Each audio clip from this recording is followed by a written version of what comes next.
Welcome to Golf Smarter Mulligans, your second chance to gain insight and advice from the best instructors featured on the Golf Smarter podcast. Great golf instruction never gets old. Our interview library features hundreds of hours of game improvement conversations like this that are no longer available in any podcast app. Understanding how to use as many elements in the image as possible without really creating too busy of a scene. And out on the golf course, it might be things like incorporating the flag, the bunkers, ponds, the lake, trees. Experiment from different angles. Don't just stand on the tee box and photograph a fairway. Elevate yourself. Get down low. Get behind a tree. Stand up on a golf cart. Get yourself inside a bunker. Just find different angles. With another interview from the archives of Golf Smarter, here's your host, Fred Green. Welcome to Golf Smarter for members only, Robert. Well, good morning. How are you? I'm fine. How you doing? I'm doing pretty well, thanks. Okay, so that was just for the audience because Robert and I had, we were together earlier this week. We're old friends. And, well, hey, we're on the show. Hey, how are you? It's great to talk to you. Hey. Let's leave the old part out of it. We're friends that have known each other for a number of years. How's that? That sounds much better. Our bodies are telling us we're old, but we're friends and known each other for a long time. Yeah. But the reason I wanted to bring Robert on the show is because I am a big fan of Robert's photography. And we've talked for a long time about doing a show because on golf photography, because we've seen a lot of people who send us, hey, look where I went on my vacation, and the photographs are terrible. Right. So let's talk a little bit before we get into instruction. What are you painting there with a pencil? Isn't that amazing? This microphone picks up your pencil scratches. Uh-oh. So tell me how long you've been shooting golf courses and how you got started with that. Well, golf courses in particular, I've probably been shooting since I got into the golf business. Publishing business, and that's probably been close to 25 years now. Prior to that, I did work my way as a full-time photojournalist. So I've been in photography now really ever since I've been a young kid. And we don't need to go into exactly how many years that's been. I was about to say, nice stance on avoiding how old we really aren't we? I know. Is that funny how as we get older, we avoid telling? I feel like women. I never tell my age. Yeah, let me look at the back of your hands. Okay. Just let me guess. That's all. And as a photojournalist, were you, what was your specialty? My specialty really was editorial and corporate photography. I worked a lot for magazines, domestically and internationally. I did assignments for Time Magazine, Sports Illustrated, Forbes, all the major publications, and I also represented at the time, a major photo agency, which was based out of Paris. So I was covering events and putting together stories for them here on the West Coast and doing a fair amount of travel. So I've always done a fair amount of travel. I've always done a fair amount of travel. It's just something in my blood, and I've grown up with it, and just can't seem to stop. There's too much out there to see. And just to make sure everyone is aware, I'm not throwing him softballs here. I've always wanted to ask him these questions, so I thought this would be the best way to do it instead of sitting around, drinking coffee going, so, Robert, how long have you been doing this? I've always wanted to ask these questions. Oh. And so where did the transition to golf get started from working, Time Magazine, Sports Illustrated? The transition came back in the late 80s when I was admittedly burnt out on being a freelance, independent photojournalist, always having to prove yourself to another client, another publication. And, the travel part got old, raising a family that went along with it was kind of a challenge to that whole process. So I started looking for a different challenge, and unbeknownst to me, it created more challenges to my lifestyle. Isn't that the case? Yeah, but I was like all of us, young and naive, and not knowing a lot about the world out there. And most of all, I didn't know one thing about the golf industry. Never had any interest in it before. I'd never published. Never did anything that goes along with putting a magazine together. But I decided to make that leap of faith and start a golf publication here in Northern California. Oh, and what was that? Golf Today magazine, which I started back in September '87 was the first issue, right after the U.S. Open was played here at the Olympic Club. Oh, and so that was really the impetus, is like, I've got these great photographs and I can make my own magazine. Well, it's not just having the great photographs, but it's just I had an inkling for the media and for publishing, and golf just kind of presented itself through my network and some other folks that I knew that were involved in the industry. But not having been directly involved, I was not aware of what was going on. So, so I jumped into it with cold feet and quickly warmed them up. Yeah, right. And get them burned. Well, yeah, I just, realize all the behind the scenes work of what goes into putting a magazine together, all the different aspects of it. It's not just, picking it up on your newsstand and you read the article. There's a lot that goes in behind it that I quickly learned. So I was fresh meat in the publishing industry. So had to learn quick. And that was back in the dark ages of computers and doing layouts on your desktop and, right. 87. We're talking like the beginning, PageMaker 1. Exactly. PageMaker 1, which on a Mac SE30, I bet. No. There was black and white screens on the Macs at that point, right? This was like a 12-inch one-piece iMac with 1 gigabyte. No, there was no iMac in 87. No, it was a Mac. Yeah, it was just a Mac. Oh, yeah, this is way before. Macintosh. Macintosh, thank you. Yeah. Yeah. Exactly. Because I was doing print layout at the time as well for my own projects. Like, I don't need to hire a graphic designer. I'll teach myself to do that. Exactly. I'll print it myself down at the Kinko's at the corner. Well, that's really how I put together my first issue. The very first one was done with actual cut and paste. Yep. On the board. And then by the second issue, I did a crash course in PageMaker and learned how to do it as I went along month by month. Amazing. So a lot of hours. Now, were you a golfer before this all started, or did this get you into golf? Nope. Got me into golf. Oh, that's interesting. That it's like usually a guy starts playing golf and goes, how can I make a living playing golf? Oh, yeah. I don't know how many of those I've run into now. Oh, even my limited experience is like people are like, oh, I love playing golf. How do I make a living at it? I want to quit my insurance job and, create the perfect tee. Mm-hmm. And I know that I can make a fortune with this short book. And exactly. and it's like, no, you really can't. Well, no, I mean, it's funny you say that because as a result of my involvement in the golf industry over the years, I've been to a number of PGA merchandise shows, which, you may have been to as well. And, you go there one year and you see a gazillion different gadgets back there, the next greatest thing. And then you just know in your heart that they are not going to be there next year. Yeah. Yeah.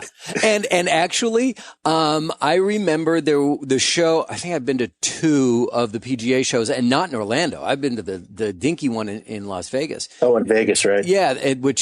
Everyone says, yeah, this sucks. But I've never been to the one in Orlando, which is supposed to be enormous. But the one that I was in Vegas, there was a product there that I thought was phenomenal and actually won that year's best product of the year. Mm-hmm. And within 10 months, I found this product at Marshall's on it's like $4 for this thing that they were charging $39.95 for. Yeah, Nobody wants it. Now it's a closeout. Well, and what's crazy is they were called birdie balls. They're little plastic rings that you can hit, and it feels like a golf ball, and you can just crush it, and it only goes like 20 yards. So it's great for warming up at a place that doesn't have a driving range.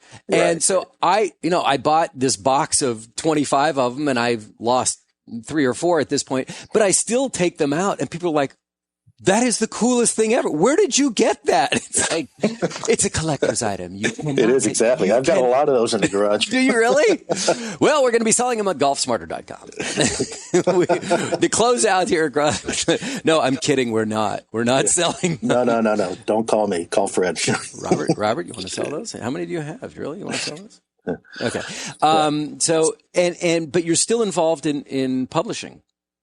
Oh yeah, I've been involved in publishing golf content, golf content publishing, golf media publishing. For, like I mentioned earlier, for 25 years, going back to '87 when I got in. So once I was in, I couldn't get out. Yeah, right. So what are you involved with now? Currently, now one of my bigger clients has been for the last I want to say 7, 8, 9 years with California Tourism. When we started up a program back in 2003, I believe it was, to formulate a golf marketing campaign for the state of California to promote golf around the state, around the country, and internationally. So I got involved with that program, and we started putting out an annual publication, which gets distributed through the state and their tourism offices and tour operators and golf tournaments, hotels, all over the world, really. So that publication is really currently the only one that I'm involved in publishing on an annual basis. But then I'm involved with other projects and publications from an outside consultancy basis, but not directly involved as the publisher.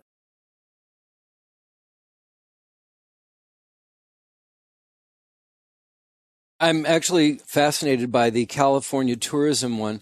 Do we have access to it? Can anybody see that magazine or get a hold of it? Or is it just for the tourism industry? No, it's actually available online. So if you go to visitcalifornia.com/golf, there will be a link to it, and you can view the whole digital version of the magazine. Visitcalifornia.com/golf. Golf, correct. Okay. And we can see the whole thing, including your photography. Including some of my pictures on there, sure. Of places in California. California, exactly. So where are some of the more exotic golf courses that you've photographed? Outside of California or anywhere? No, outside. I mean, California. Outside. Okay, we got California. I mean, is there anything interesting in California that you've done? I mean, there's Pebble Beach. Everyone's got a great picture from Pebble Beach. And, but where is there? Well, let's not go so far as to say everyone's got a great picture of Pebble Beach. They may have a picture of Pebble Beach. I have a great picture of Pebble Beach. Okay. Maybe you do, Fred. we have to classify what is a picture and what is a great picture. Yeah, and what is a photograph? What's a picture? What's a snapshot? What's a photograph? Right? Yeah, they are different. It's and everyone has I stood on top of the 8th tee, looking down at the green at number 7 at Pebble Beach, and has that same shot that you can find everywhere. Exactly. And that's not necessarily a great shot. It depends on the weather that day and the clouds and the sky. So many different factors. But anyway, as far as exotic places outside of California, it's everywhere from St. Andrews, Scotland, to Ballybunion in Ireland, and Royal Harlech in Wales, and Troon in New Zealand, in China. I mean, it spans the globe. I just returned from Canada, which presented some nice photo opportunities.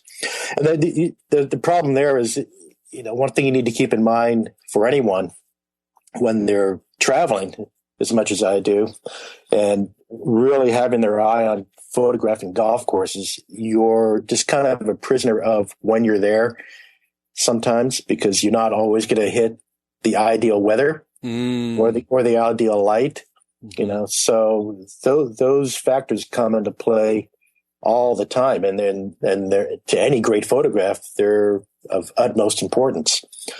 So unfortunately, you can't always predict, the time of year and the day that you're going to be there, that the light will be the best. So you do have to sometimes get creative and sometimes be very patient, or sometimes you're just out of luck.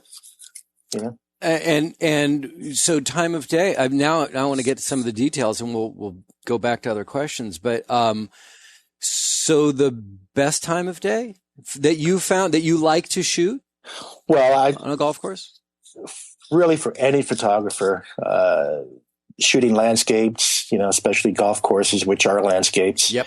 The golden hours really are early morning, late evening.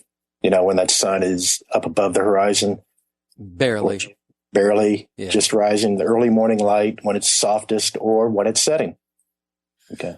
Otherwise you get into the middle part of the day and then you're dealing with very harsh lights and you just don't get the definition of a landscape. So you really need to pay attention to the shadowing and a lot of the details of that landscape. And so really, is it the shadows that make it the unique like that? Or is it you saying the soft light of the morning? I mean, does dusk and dawn pretty much have the same softness to the light? Pretty much, and I found that it even varies depending upon where in the world you are. Here, for instance, I don't find, when I say here, I mean Northern California, as opposed to maybe going to Hawaii. I'll throw out, that the light in Hawaii, because of the way the sun shines over there. Because you're on an island. Maybe you're on an island. The ozone layer is different. I don't know. The sun comes through differently, and that affects the light. So your early morning light over there is going to be much different than your early morning light here, and vice versa with the afternoon as well. Mm-hmm. But yeah, the shadows, can play a big part in your composition and the way you look at a landscape and how you utilize all the different elements that are part of that composition. So the shadows do come into play very much. Yeah. So if you're on the golf course, you're playing golf and you bring your camera with you. If you're teeing off at noon, wait to the end of your round before you start snapping photos that you want to be something you want to hang on the wall. Or if you're getting an early morning round, get started right away. While you're playing? Oh, do you not do that? Do you not play golf and take pictures at the same time? I do, only because at times I have to. I have no choice because of, the way I travel on occasion. But when I go out and if I have the intent of wanting to photograph a golf course and coming away from there with what I feel are, great photos of that course in my mind, as opposed to a snapshot of hole number 8, I'm going to go, while I'm playing, I'm going to kind of be looking around and observing, some of the different angles from where I can photograph. And then I'll come back later in the day, or I'll come back early in the morning to get that photograph. Okay. Because it's going to look much different in the morning. It's going to look much different in the evening than it will at high noon. Yeah. So I'm thinking about photographs that I've seen, and maybe we should just go online and look at some of them. But, I now, it's the afternoon sun when it's straight up and coming right down on top of a mound, a hill, a bunker or something. It's just the lighting is just even and flat in a way. Exactly. It's very harsh. It's very flat. There's no definition to the environment that you're trying to photograph. Uh-huh. Yeah. So that's why you need that shadowing, so you can kind of define, looking down a fairway, whether you're looking at it from an elevated point of view, then you can see a lot of the humps and bumps in the fairway, or, the shadowing. Because of the shadows. The shadowing from a sand bunker, or the shadowing from the trees, or, reflections in a pond or a lake, things of that nature. Uh-huh. Yeah. So there are a lot of different elements when you're looking out there on a golf course, when you're wanting to get that great photo of a fairway. Yeah, actually, one of my favorite photographs that I took was in Arizona late in the day, and it was really a phenomenal, lots of color in the sky, but it was the silhouette. There were two silhouettes, and one was clearly a large cactus, and the other one was someone just getting ready to take their shot. But those two silhouettes made it much more interesting than if I was taking a picture of my friend swinging the club. Exactly. Yeah. I mean, and when you mention the Southwest, for instance, that's an area that presents amazing light conditions, in the early morning, late afternoon, right. With the sun setting, you get the desert environment, you get that harsh green against the stark desert with cactus. I mean, it's gorgeous. Yeah. If it's composed properly, We'll get to composition in a second, but there was one other element that I wanted to talk about that adds or detracts from a photograph like that is the sky. Mm-hmm. What are your preferences? I presume you're referring to what's going on in the sky when you take your picture. Well, again, you're just kind of a victim of what's in front of you at the time. I like to have some clouds in the sky, to provide some depth to the photograph, more texture. Yeah. Mm-hmm. Yeah. So hopefully, if you get lucky again, then you have that to work with. Yeah. Yeah, I was on a recent vacation in Europe, and there was one day there were these large white puffy clouds, but that was it was not one continuous cloud. There were just, an incredibly blue sky behind these white puffy clouds that were, around, not full. And it just added so much texture to the landscape photographs and the buildings and the areas. It was amazing. Yeah. It just made my pictures that much better. Oh, it does. It just adds, it makes it that much more dramatic. So yeah, it's the whole view that you have to look at, not just the green on the fairway. You have to look at the sky, look at the mountains, look at the trees, everything around that golf course. Yeah. So in the landscaping element of a photograph, let's talk more about the composition. I'm fascinated by this. Talk about the composition of your landscape. If a golf course we're talking about is pretty much landscape. Mm-hmm. How do you compose it with your eye, or do you need to be looking through a viewfinder? I first compose with my eye. When I'm at a golf course and I'm looking around, whether I'm playing or I'm just, walking around, I am always visualizing a photograph. That's just the way my mind is set up, because I have those, what I feel are innate instincts that a photographer needs to visualize a photograph. So, I'm always looking around. I'm always aware of my surroundings. And in my mind or in my eyes, I'm already composing that photograph before I put that camera up to my eye. So, again, it's just something that, and I hate to be so blasé about this, but, my belief is to be a great photographer, it's something that you just naturally have. You have that eye, or you don't have it. Mm-hmm. I mean, me and you could be standing out on hole number 18 at Pebble Beach on the tee box, and the two of us are going to see two totally different scenes out there. Mm-hmm. Okay. You'll be looking left. I'll be looking right. I'll be looking straight. You'll be looking down. You know what I'm saying? So it depends upon how your eye captures the scene in front of you. And to me, that's the way I photograph.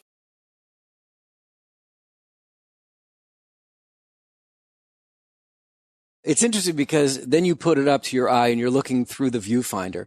And then you're additionally composing from there. But what's so interesting today is people are not composing their shots in a viewfinder anymore.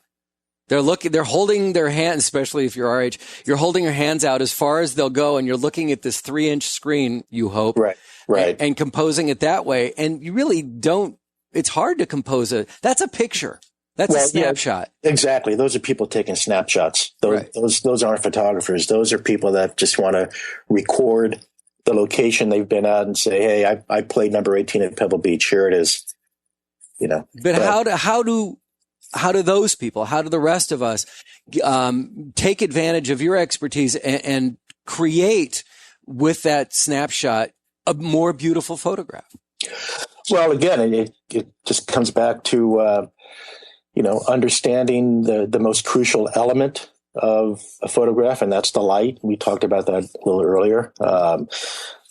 Understanding how to use as many elements in the image as possible without really creating too busy of a scene. And out on a golf course, it might be things like, incorporating the flag, the bunkers, ponds, a lake, trees. It just, every golf course presents different landscapes. I shouldn't say every golf course, most do. I mean, there's a lot of blah looking courses out there that you really can't do much with no matter what. Yeah. But for the most part, the Pebble Beaches of the world and the St. Andrews and the more recognizable courses do present a lot of different angles. And that's something you have to work with too, is experiment from different angles. Don't just stand on the tee box and photograph a fairway. Elevate yourself, get down low, get behind a tree, stand up on a golf cart, get yourself inside a bunker, just find different angles. And again, with digital photography, just keep snapping. You may end up with something you like, right? You have the opportunity to just keep shooting and shooting and shooting. It's the cheapest thing you can do. And it's so easier, obviously from back in, the olden days when you had to go out and buy film, and if you ran out, carry it with you, carry rolls of film with you, load them up all the time, and if you ran out, you ran out.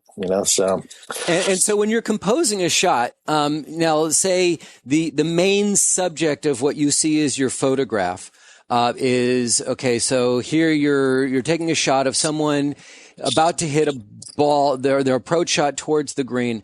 In composing it, that main subject obviously is the golfer. Should that person be in the center of the photograph? Well, that's actually an interesting thing you just brought up, is when I shoot golf course photographs, I do not include people in those photos. Really? No. Why not? No. They just take away from the scene. That's all. Oh. Yeah. Now, if you're shooting it, say, for an editorial story that you're doing, and you have to have people in there playing, or if it's a particular person that you're photographing on the course, that's a whole other situation. A charity tournament, and you need to make a report or make a flyer for it for next year. Right, but then you're not really out there photographing the golf course. You're out there photographing people playing golf. Okay, so if your focus is the golf course, stay away from people. If your focus are the people, then don't try to do a landscape shot with it as well. No, they're very good, distinct, different shots. Yeah. So on a landscape, do you prefer looking from the tee box towards the flag, or do you like having the flag in the foreground and having like the fairway or the mountains or the ocean, whatever, in your background? Do you have any preference? Again, it's what the light offers. Not just the light, but it's what the layout of the course presents. Mm-hmm. So a lot of times it can be from right behind the pin, shooting back towards the tee box. A lot of times it could be getting yourself elevated on the tee box. A lot of times it could be, from 150 yards out, or sometimes it could be from another fairway that you find an interesting angle through trees or around some shrubbery to get a much better picture of another fairway. So again, it's just a matter of going out, getting familiar with the golf course, looking at it from different angles all over the place, not just walking from hole to hole to hole. Right. When you don't like to have people in your photographs, do you not like to put a flag?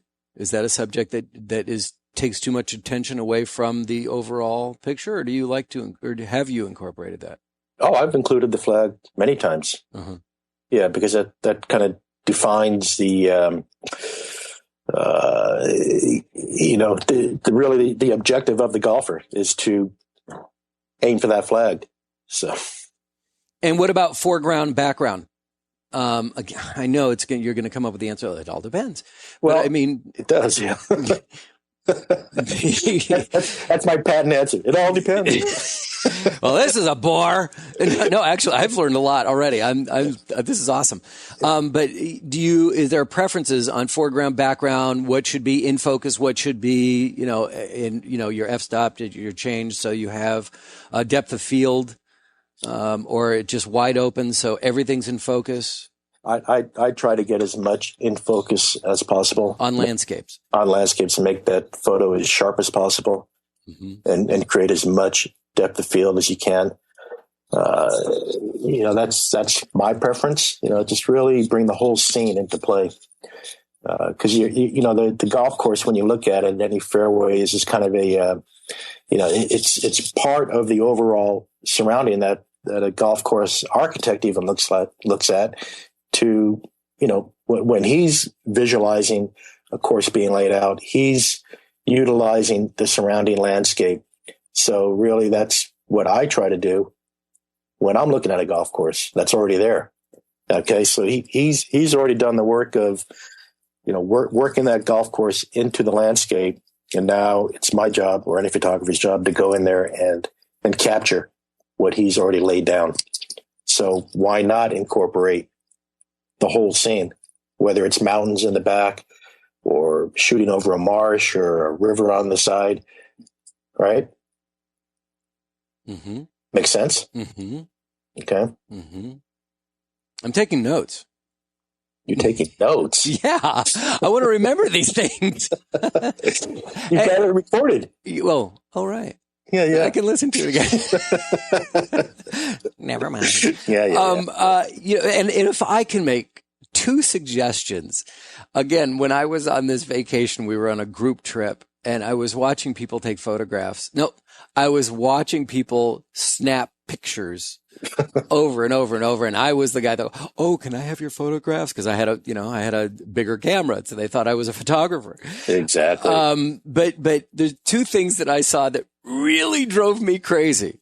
One, all of you peoples who are taking your vacation photos with an iPhone. Question number one, why? Statement number one. If you're going to do that, do not treat that camera as an iPhone. It's not a phone. Turn it over on its side and make it a photograph. I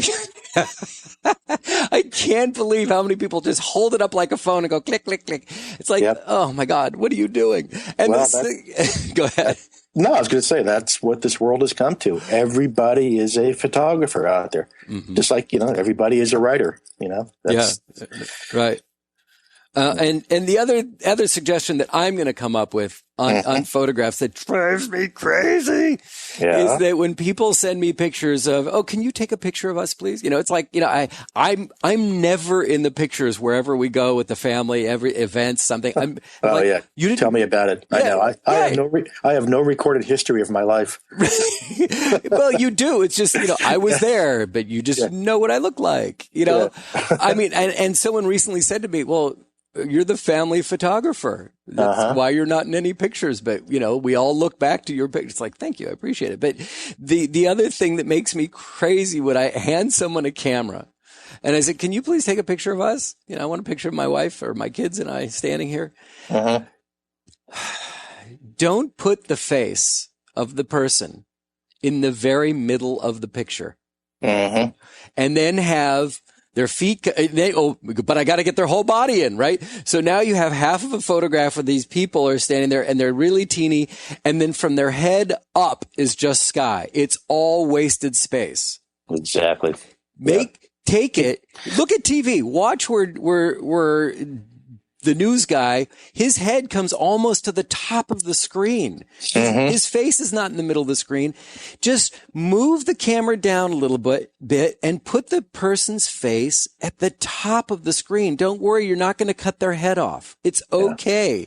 Don't freak out about it. Look at the entire, don't look just at the center of the image when you're about to shoot. Look at all four corners. Cut it up into the, what is it, rule of thirds?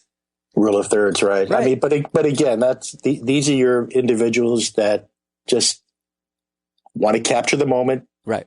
Quickly. They don't have a sense of composition. Well, we're trying to teach. Well, you can try to teach it, but a lot of it is just like I mentioned earlier. It's innate. You either have it or you don't.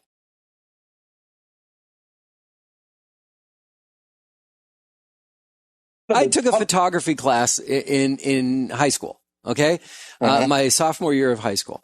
And I had a teacher who told me one of the greatest things, and it actually, I apply it to golf too. And for when I'm actually doing video work, he said, do not ask me what kind of camera I have. I don't care. Exactly. It's about the image, not about the camera. It's the person behind it. Creating that image. Right. And it's like, don't ask me what kind of golf clubs I play. Right. What kind of ball you play? The white one? Yeah. It doesn't matter. I play the Dixon Earth balls. I like my eco-friendly balls. That's a plug for Dixon. Right. I still love those balls. I don't know what model driver this is. No. Hey, have you seen the new R11? Well, I can still kick your ass. Doesn't matter with these 20-year-old clubs. I don't care what you're playing. You see how far I hit it? Yeah, to the right. But it's like I can still take my old film cameras, which I still have. I don't shoot film anymore, but I still have them. But I can still take those cameras and put those up against anyone shooting with a digital camera today, and still come out with a much better photograph because it's all about the composition of the photograph, and the lighting. That's it. Those are the crucial elements. It's not, the $5,000 Nikon that I'm using as opposed to a $100 Instamatic. Right. And this is directed to not you, Robert, but you who are listening. If in fact this is fascinating to you and you're like, I need to know more about it, just type in Google rule of thirds. And start with that. And once you understand rule of thirds, then move from there. And that'll improve your photograph so much. I mean, I know that on this show, I have gotten individual tips on golf that have had an impact on the game for me from that point on. So for golf course photography, look up for your golf course photography, look up rule of thirds. It's going to change everything. Now, you mentioned something that I want to, before we wrap it up, I want to ask you about, and that is, there's a lot of people going, I still listen to my records because vinyl is better than digital. What is your feeling about 35 millimeter film versus digital photography and the state of it today? Well, for obvious reasons, that why no one shoots film anymore is because it's either not made, too expensive, and it just doesn't make sense because, obviously you can go out there and click with digital. If you don't like it, toss them away, start over again. Yeah, it doesn't cost you a thing to delete it. Doesn't cost you a penny. Exactly. You've got that card. It'll last a long time. Yeah. And use it over and over and over again. Download the photos. You start from scratch. You're ready to go. So, as far as quality, film, the older film, some of it, whatever is still made still might have some better quality products to it as far as color saturation and so forth. But again, once you get to a certain level of, resolution with digital photography, it's not gonna have any bearing whatsoever. Digital photography today is so far superior to what it was, 5 years ago or 10 years ago. There's no reason anybody should be shooting film unless you're just stuck on vinyl. Okay, say we have the opportunity for a late afternoon. We're on a golf course, we're wrapping it up at a late afternoon, and it's just a beautiful sky. You have this great opportunity to get photograph. Mm-hmm. And what is my ISO setting should be, and what is that? That is your, what should I say? ISO. It's probably easier to Google it, but it's it plays into what your f-stop and speed will be. So the lower ISO setting, for instance, 100 ISO as opposed to 800. At 100 ISO, you're going to have to use a lower f-stop well, I know cameras will automatically adjust your f-stop and your shutter speed. Yeah. Do they automatically adjust the ISO as well? No. You set that. You set that, and then if you're using your camera on automatic mode, then the camera will adjust accordingly. But if you're shooting manually, where you want to play with the f-stops to affect your depth of field or your speed, depending upon if you need fast shutter speed, then you have to determine what ISO you want to use. But the higher ISO you go into, you're going to start losing a little bit of that color quality or sharpness to your photo. Oh, interesting. Okay, good. That's why I asked. I was curious. What is it? What am I sacrificing? Yeah, but you have to go to a pretty high ISO. I mean, back in the day, you can shoot at 800, for instance, ISO, and you would come up with very grainy looking photographs. Today, it's not going to have any effect whatsoever. What does it mean to shoot in RAW? And is it necessary? Or what does it mean for me?